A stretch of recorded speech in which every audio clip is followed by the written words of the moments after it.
And action.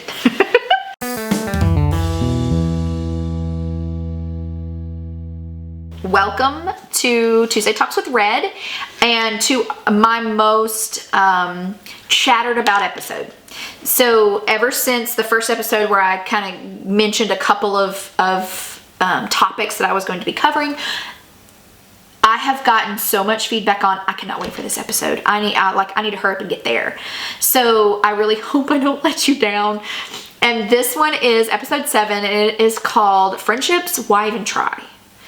And this is such a near and dear to my heart topic.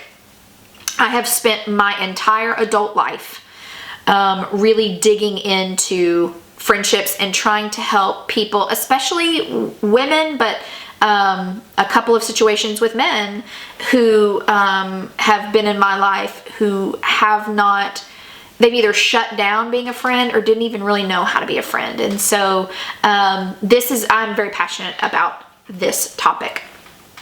You'll probably see that as we go through. But you guys have heard, I'm sure everyone has heard our entire life, to know how, or to have friends, you have to be one. That's true. That's true fundamentally. But the problem is, most of us, especially our adult life, we've not surrounded ourselves with true friends. And so we try to call this is who our tribe is, or this is who our whatever is, but we don't surround ourselves with true friends. And so I really want to talk about some things that have gotten me to the place that I am with my friend groups. And I say that plural because I think it is okay to not have the same level of friendships with different groups of people, and we're going to get into that. So I think when we think about friendships and things like that, we've been skewed by things like the TV show Friends, where we're like, I can always think of who my Joey is, or who my Monica is, or whatever. We talk through that. Guess what? That's not friendships usually. Like, that's not the norm. Or Golden Girls, like, that's my favorite. Listen, if you don't know what Friends and Golden Girls is, I'm not even sure we can continue this relationship. But or Golden Girls, like my friend group, we joke about that's going to be us one day, and we are here for it. Like, sign me up, spin me in, and put me on the Golden Girls. Like, get my house in Miami. I want it pinkified and turquoised, and let's just do this and just skip all the in between. But that's not the definition of friendship. Now, a lot of those concepts that come out of there validate and prove that's what real friends are meant to be. But that's media, whatever. But we spend our lives, so we can look at friendships in stages of our lives. So if you think about it, like when little bitty babies like start, getting all chubby and mobile, like they're mine. Like, this is mine, this is mine, and this is mine, and like you can't have any of it. They don't want friends. They don't want friends up in their biz stealing their stuff. Okay, great. We move into a time of childhood where everybody's our best friend. Like, everybody. I can remember we would go on trips, or we would go on cruises or whatever, and my son, every time we'd get ready to leave, he'd be like, but I gotta leave my best friend Aaron. I'm like, you met Aaron 4 days ago. Like, how is that your best friend? Like, that makes no sense. But that's our concept as kids. Whenever someone comes into our life that we begin to show any vulnerability to, or any sense of connection to, they're automatically our best friends. So we move into like junior high, high school. You have the junior high crap that comes with friends. Like, I am your friend, but then they betray you and they date Susie or, Brandon or whoever that you were in love with. Okay, fine. That's not a real friend. And I'm not negating, please hear me, I'm not negating that some real friendships aren't built during those years, but more often than not, that's what happens. So we move into high school, and that's where we start learning what our basis of friendship is. Like, what is my judgment for who I'm going to let into my friend group circles? But when we move off into being a young adult, that's where we begin to vet it. We begin to vet that concept that we built in high school.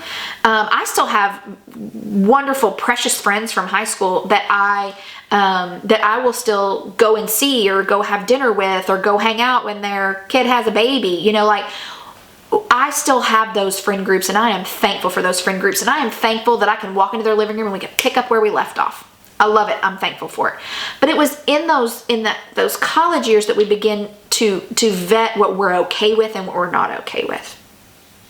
And we begin to build our true solid building blocks on that foundation that we began in those earlier years. And so because of that, though, we get hurt. And so as those happen, and if they happen enough, we have a tendency to shut it out. We have a tendency to say, well, then I don't need friends. I'm fine. Listen, I see this more often than not on the socials. I see a lot of times it's women who are like, you know what? Everybody says that they have a tribe, and I am perfectly fine without one. No, you're not. I'm here to say, no, we're not. Take away the word tribe, take away friend group, take away whatever. Maybe we just suck at being a friend. We're going to learn today how to be a good friend. But we were not made to be Lone Rangers. We were created for relationship. Whether you're a believer or not, that is 127,000% true. Because let's think about how we feel when we have that lack of any connection. Okay, so some of us may step in and say, well, that's my spouse, that's my significant other, they're my best friend and they're my friend group. That is great, and they should be your best friend, and they should be that, you know, where all of your intimacy comes from in that relationship. I'm not negating that at all. But what I am saying is we are also to have a friend group of like-minded people. So whether that is your small group, whether that is the people that you just choose to hang out with and go out and party with, I don't know. That's not good for life. But it's okay to have a friend group outside of our significant other. It's healthy to have a friend group. Now, I'm not saying that what goes on in the friend group is meant to be hidden from what your significant other. And you're probably saying, "Why do I take advice from you? You're divorced." But even during those good years, it was healthy. That's one thing that I realized for my spouse. He did not have a friend group outside of me. I was his all. I was his everything. And so there wasn't really a friend group. And I felt like that was very detrimental to us, because there's a lot of times when in that relationship, there may be some frustrations that with my closest of friends, I can be like, "Can I vet this with you?" And she would literally look at me and say, "Billy, like, that is nothing to worry about." And I was able to put away the junk so I could deal with if there was something we needed to really deal with. So it is healthy. It is healthy for us to have those layers of friend groups. Now, I think we get confused sometimes with, exactly how much I give, when, and where. And that's okay too, for us to really sit down and kind of partition and navigate. Like, I don't pour out and give my all to every one of my friend groups. If I did, I'd be a wrung out sponge who could not do a dang thing. And so I've gotten to a place in my life where I know and I trust what can be done at what level of friend group. And that's the way this is supposed to be. So, but why is this so hard? Like, why is being a friend, why is having a friend so hard for so many of us? Here's my top 3 reasons. 1, time. A lot of times I'm like, listen, I'm trying to be a wife or a husband, and I'm trying to take care of some kids. I'm trying to keep my job. Like, I don't have time for this mess. But it's imperative that we make that time. It is imperative that we make that time. So we'll dive into that. Sometimes it's hard to meet. Hard to find who that group needs to be. And then, like I talked about a minute ago, we just get hurt. We get hurt, and so we shut it down. And we're like, I don't need this in my life anymore. I'm not even going to make it. But as I was getting ready for this episode, I was doing some research. I found something called the Rossetto effect. which Google it, look it up, find out all the things about it. It was in Roseto, Pennsylvania, and it was a study done on friendships and the effects that deep friendships have for us.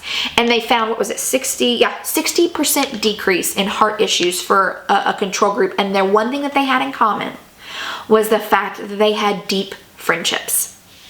I mean, that in of itself proves that I don't care whether you do believe on the believer side that we were created to be relational beings or not. Like that's science. Like it's inherent in us to need to have these connections.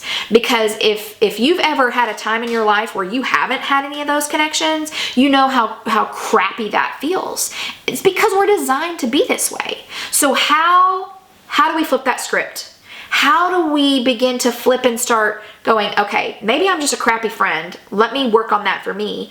Or maybe I'm just surrounding myself with the wrong people. How do we flip that script? One of the biggest ways is to learn to be authentic, to allow a little bit of vulnerability in with those that we trust the most.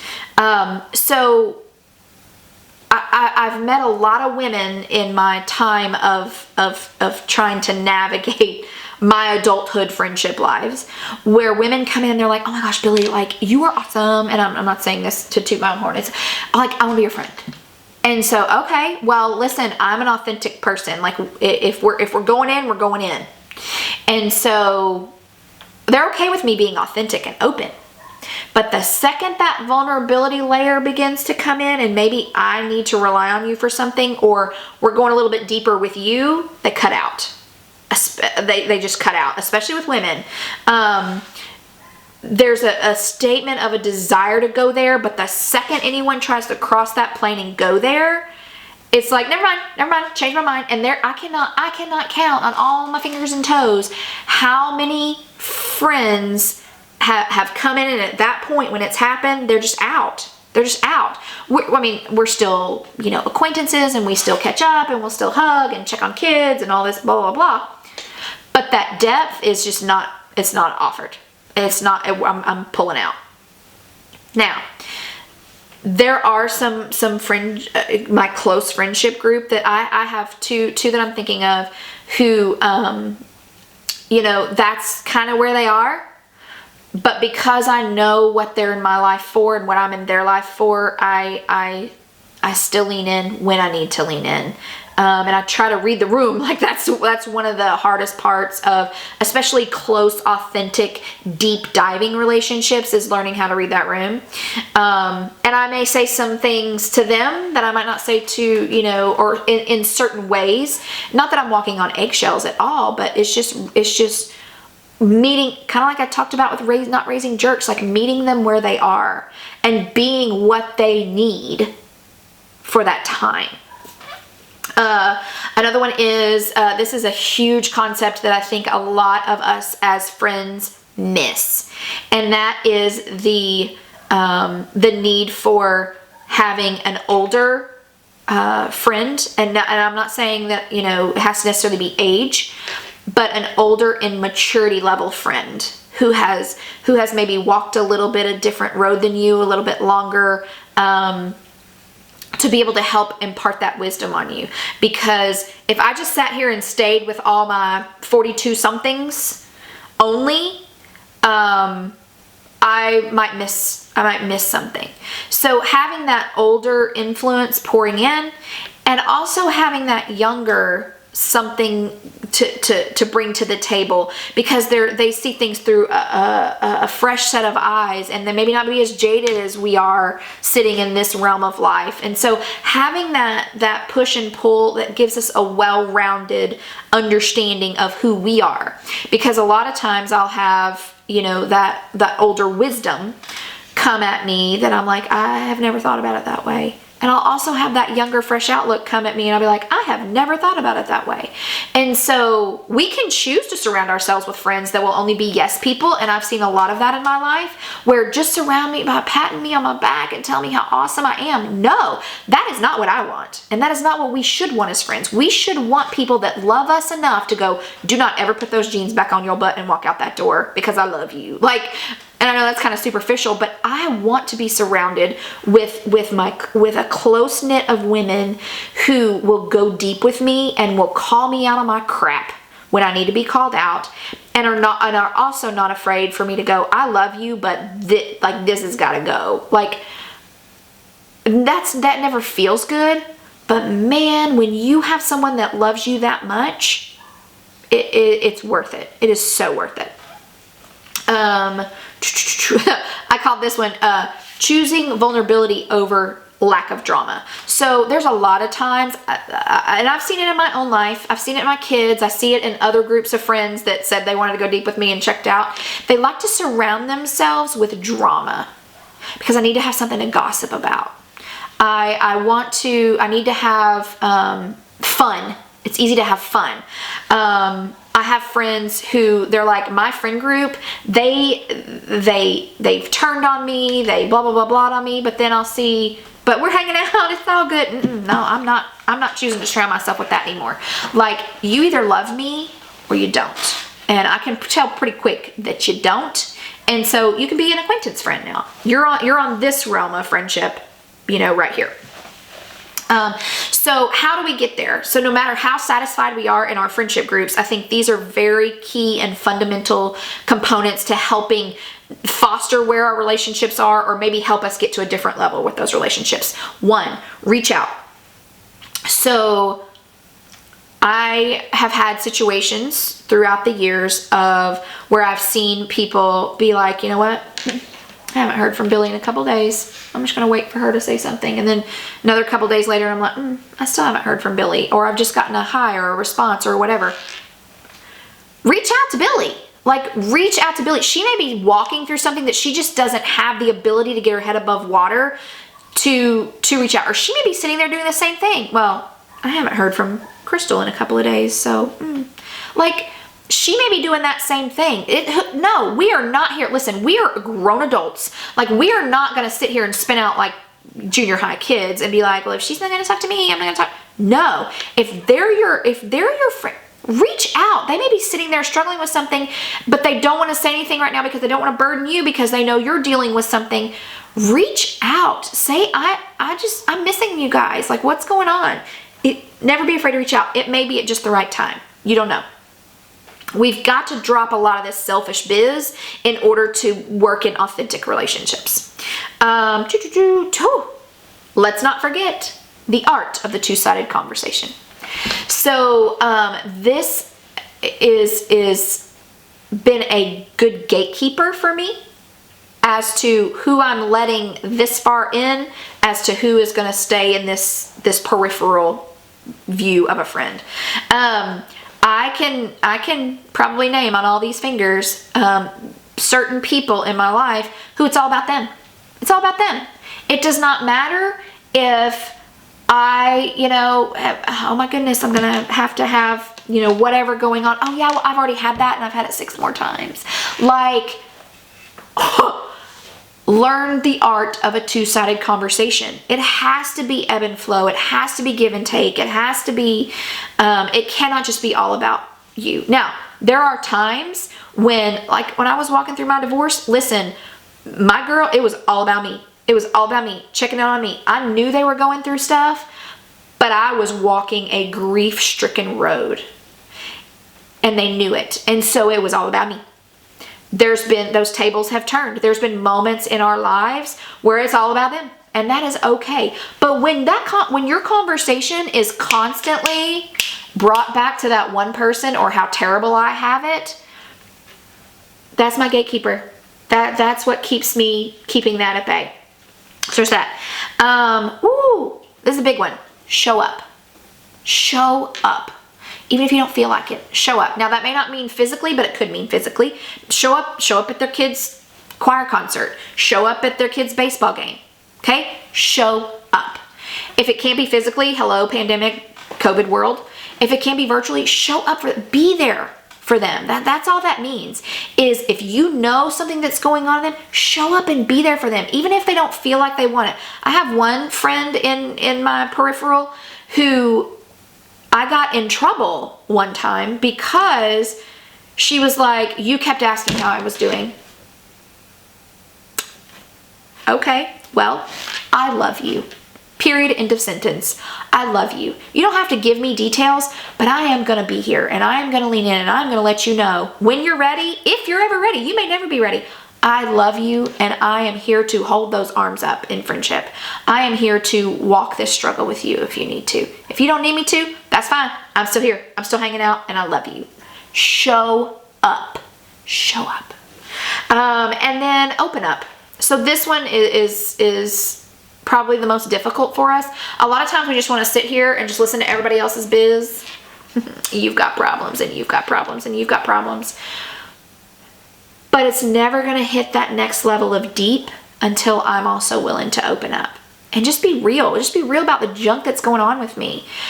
If those trusted friends, if I've been a little bit vulnerable and they've proven themselves, and a little bit vulnerable and proven themselves, I've just got to be willing to open up with them. Be willing to step in and lean in with that group of people that you know you should be. Is it going to get messy? Absolutely. It is absolutely going to get messy. But, this is what I've said to my girls this whole time is it's when it gets messy that our friendship goes to a whole nother plane. Like, I don't want you to just be here in the fun times. I don't want you to just be here when I have some babies. Like, I need you to truly be here. Be someone that's going to show up when it gets ugly. Show up when it gets ugly. And so once that gets to a next level, it helps us to be able to open up more. But that's what moves us into deeper friendships and deeper authentic relationships with people. Because it's what we're made for. This is absolutely what we're made for. We can do it in that intimate relationship with our significant other. That's great and fine, but this is also what we're made for. Now again, that's not designed for everybody. Like, I'm not going to have these kind of relationships with my waitress at Chili's. It's not going to happen. I can still have a kindness there or whatever. If I become friends with my waitress at Chili's because I go too much and get the Southwest egg rolls. If I'm there too much and we become friends and we hang out sometimes, that's fine. There can still be banter and conversation. But this I'm talking about is reserved for those that we've begun to trust. The only way we can begin to trust them is to start letting them in. And that is so hard. That is so hard when we've been hurt so many years. But I have a guy friend of mine who said he's most looking forward to this episode because I taught him what it means to be a friend when he never wanted to have one again. And so that's why I had to tackle friendships, because it means so much to me to watch someone be willing to open their heart again, even though they know it could get hurt again. But it's surrounding ourselves with those right people and learning as we age. Like, we couldn't do it when we were 12. We have to learn it as we age and mature and go through junk to be able to see, wait a minute, this person's real. This person truly loves me and genuinely wants what's best for me. Genuinely wants what's best for me. So, anyway, that's what I got for friendship. From the, Monica, Rachel, Joey to Blanche. Oh, let's not even go there. Listen, my friend group and I have already figured out who's who, and I don't even want to tell y'all who they think I am. Blanche. Anyway, so that's what we've got. Next week, we will come back together and do an episode on trauma. My childhood trauma. That's the one we're going to work through on that episode. There's been some trauma since then, but that's the one we're going to dive into next week. And I know there's a lot of weighty stuff. We've gone from divorce to not raising jerks into friendship, and we're going to head into trauma. I know it's a lot of meaty, weighty stuff, but I warned y'all that's where we were going. Once we got through those first couple episodes of logistics, that we were going to head into this. And so next week is going to be trauma. Like and subscribe. Have a great week in this beautiful new year that we're venturing into. Fingers crossed. And I will see you guys next week on Tuesday Talks with Red.